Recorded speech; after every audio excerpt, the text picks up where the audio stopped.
ಉಪರಾಷ್ಟ್ರಪತಿ ಸಿಪಿ ರಾಧಾಕೃಷ್ಣನ್ ರಾಜ್ಯಕ್ಕೆ ಇಂದು ಭೇಟಿ ನೀಡಿದ್ದಾರೆ. ಹಾಸನ ಜಿಲ್ಲೆಯ ಶ್ರವಣಬೆಳಗೊಳದಲ್ಲಿ ಆಚಾರ್ಯ 108 ಶಾಂತಿಸಾಗರ್ ಮಹಾರಾಜ್ ಅವರ ಭೇಟಿಯ ಶತಮಾನೋತ್ಸವ ಕಾರ್ಯಕ್ರಮದಲ್ಲಿ ಪಾಲ್ಗೊಂಡು ಅವರ ಮೂರ್ತಿಯನ್ನು ಅನಾವರಣಗೊಳಿಸಿದರು. ಶ್ರವಣಬೆಳಗೊಳದ 4ನೇ ಬೆಟ್ಟಕ್ಕೆ ಶಾಂತಿಸಾಗರ ಬೆಟ್ಟವೆಂದು ನಾಮಕರಣ ಮಾಡಿರುವ ಶಿಲಾ ಫಲಕವನ್ನು ಸಹ ಉಪರಾಷ್ಟ್ರಪತಿ ಅನಾವರಣಗೊಳಿಸಿದರು. ಈ ವೇಳೆ ರಾಜ್ಯಪಾಲ ತಾವರ್ಚಂದ್ ಗೆಹ್ಲೋಟ್, ಕೇಂದ್ರ ಉಕ್ಕು ಮತ್ತು ಭಾರಿ ಕೈಗಾರಿಕಾ ಸಚಿವ ಎಚ್.ಡಿ. ಕುಮಾರಸ್ವಾಮಿ, ಹಾಸನ ಜಿಲ್ಲಾ ಉಸ್ತುವಾರಿ ಸಚಿವ ಕೃಷ್ಣ ಬೈರೇಗೌಡ, ಉನ್ನತ ಶಿಕ್ಷಣ ಸಚಿವ ಡಿ. ಸುಧಾಕರ್, ಸಂಸದ ಶ್ರೇಯಸ್ ಪಟೇಲ್, ಶಾಸಕರಾದ ಸಿಎನ್ ಬಾಲಕೃಷ್ಣ, ಅಭಯ್ ಪಟೇಲ್, ಶ್ರೀ 808 ಸುವಿಧಾಸಾಗರ್ ಮಹಾರಾಜ್ ಸ್ವಾಮೀಜಿ, ಶ್ರೀ ಚಾರುಕೀರ್ತಿ ಭಟ್ಟಾರಕ ಸ್ವಾಮೀಜಿ ಸೇರಿದಂತೆ ಹಲವು ಗಣ್ಯರು ಪಾಲ್ಗೊಂಡಿದ್ದರು.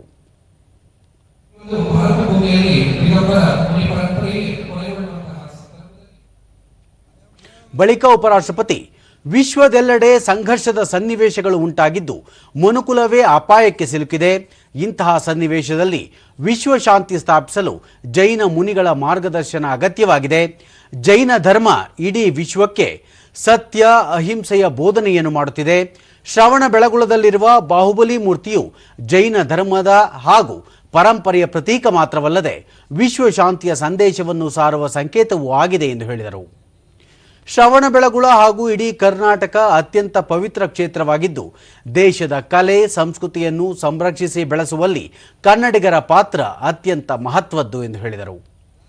ಪ್ರಧಾನಿ ನರೇಂದ್ರ ಮೋದಿ ನೇತೃತ್ವದ ಎನ್ಡಿಎ ಸರ್ಕಾರ ಜ್ಞಾನ ಭಾರತಂ ಮಿಷನ್ ಅಡಿಯಲ್ಲಿ ಪ್ರಾಚೀನ ಭಾಷೆಗಳ ಪುನರುಜ್ಜೀವನಕ್ಕೆ ಹೆಚ್ಚಿನ ಒತ್ತು ನೀಡುತ್ತಿದೆ. ಪ್ರಾಕೃತ ಮತ್ತು ಕನ್ನಡಕ್ಕೆ ಪಾರಂಪರಿಕ ಭಾಷೆಯ ಸ್ಥಾನಮಾನ ನೀಡಲಾಗಿದ್ದು ಸಂಶೋಧನೆ ಹಾಗೂ ಭಾಷೆಯ ಬೆಳವಣಿಗೆಗೆ ಹೆಚ್ಚಿನ ಮಹತ್ವ ನೀಡಲಾಗಿದೆ. ಜೈನ ಧರ್ಮದ ಪ್ರಾಚೀನ ಸಾಹಿತ್ಯ ಹಸ್ತಪ್ರತಿಗಳ ಸಂಶೋಧನೆ ಮತ್ತು ಅಧ್ಯಯನಕ್ಕೆ ಇದರಿಂದ ಸಹಕಾರಿಯಾಗಿದೆ ಎಂದರು. Yes, one of the 5 minor epics of Tamil literature, Udayana Kumara Kavyam. These are the greatest contributions of the Jain monks which reflect their philosophical and ethical ideals of non-violence, truth and renunciation. And our Kaniyan Pungandanar, Ulesanar, our Kanimedayar also contributed as Jain scholars all the time. ಸಚಿವ H D. Kumaraswamy, Shravanabelagola ಭಾರತದ ಪ್ರಾಚೀನ ನಾಗರಿಕತೆಯ ಮುಕುಟಮಣಿಯಾಗಿದೆ.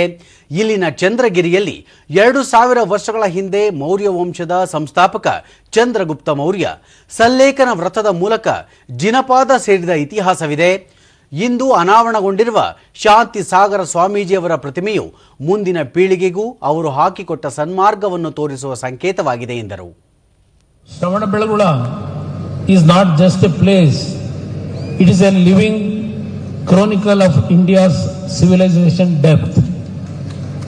For over 2 millennia, this sacred land has witnessed the confluence of history, art, faith and philosophy.